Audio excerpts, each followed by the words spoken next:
A historiografia grega marca o início da tradição historiográfica ocidental, e sua influência é sensível já nos séculos seguintes nos historiadores romanos e cristãos antigos. Em Roma, a historiografia começa relativamente tarde e é marcada pela forte influência grega. Esse atraso é explicado pelos seguintes fatores. O primeiro é o caráter secreto dos arquivos oficiais em Roma.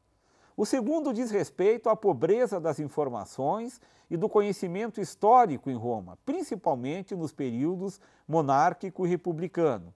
O terceiro é relativo à forte ênfase familiar na sociedade romana, que retardou o surgimento de um espírito nacional. E o quarto fator se refere à pobreza da vida cultural e intelectual em Roma, sociedade pragmática e mais afeita à guerra do que à especulação intelectual. A história se consolida em Roma por causa dos historiadores gregos, como Políbio, Filistos, Timeu de Tauromenion, Éforo e Teopompo. Nomes difíceis para homens importantes, que levam os rudimentos historiográficos gregos a Roma. Mas ali, a escrita da história ganhou vida e gêneros próprios. Relatos, coletâneas documentais, comentários, histórias de vida, anais, epítomes, todos foram gêneros desenvolvidos em Roma. Os principais historiadores romanos foram Júlio César, Salústio, Cornélio Nepos, Suetônio e, principalmente, Tácito e Tito Livio. Assim, a história romana, mesmo épica e literária, ganha contornos particulares e específicos, distintos das maneiras gregas e helenísticas de se escrever a história, com as crônicas de Júlio César, as descrições impressionistas em Salústio, as biografias em Cornélio Nepos e os anais, como em Tito Livio e Tácito. A historiografia de Roma teve uma ênfase de conteúdo diferentes das suas influências gregas originais, a moral. A historiografia romana identificava, de modo geral, a história com a história de Roma. A cidade era o referencial de sua escrita histórica. As sociedades não romanas apenas são objetos de estudo por causa de sua conquista por Roma. A crise estrutural do Império Romano, aliada às invasões dos povos chamados bárbaros e à cristianização do Império, são os fatores básicos para a gradativa implementação de uma nova visão de mundo e de conhecimento em Roma, encerrando a especificidade romana da escrita de história.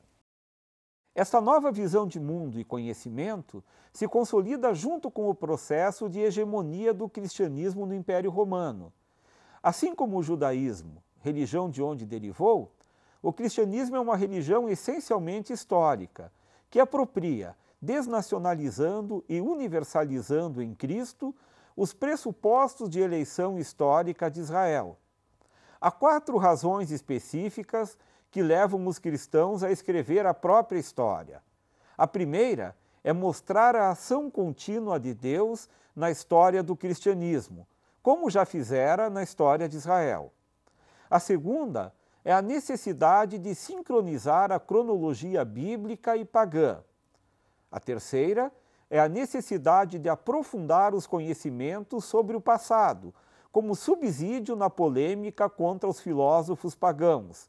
E a quarta é a concepção de uma interpretação global e escatológica da história. As principais formas de escrita da história no cristianismo antigo foram as histórias da Igreja, as crônicas, os anais, as histórias de vida. E seus principais autores foram, dentre outros, Eusébio de Cesareia, Jerônimo e Agostinho de Hipona.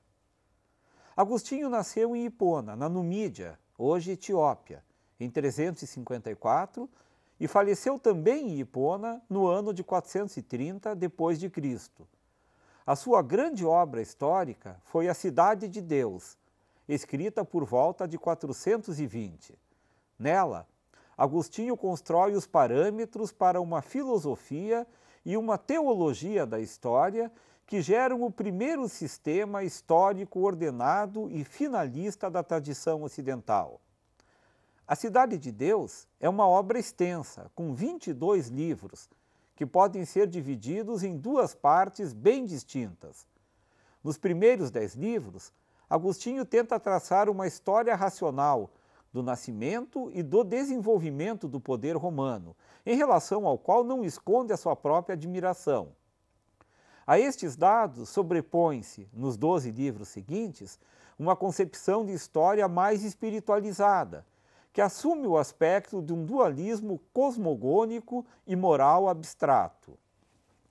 Agostinho constitui, na Cidade de Deus, mais que uma apreensão histórica da fé cristã, um arcabouço teológico-filosófico, onde se conjugam de forma brilhante os pressupostos históricos da eleição de Israel com os postulados morais do cristianismo em seu embate com o paganismo romano e o determinismo messiânico-escatológico, que impõe um sentido à história.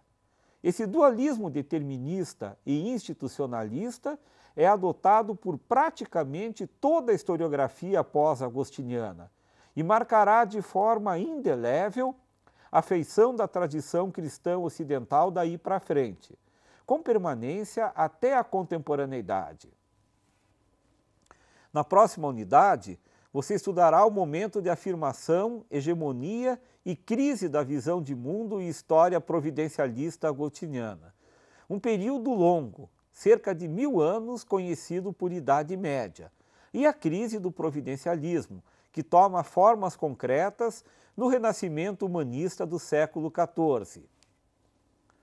Será um momento de transição para o estudo da produção histórica ocidental em seu processo de dessacralização, e um momento de sua orientação para a lógica do Estado em substituição à da Igreja. Bom estudo!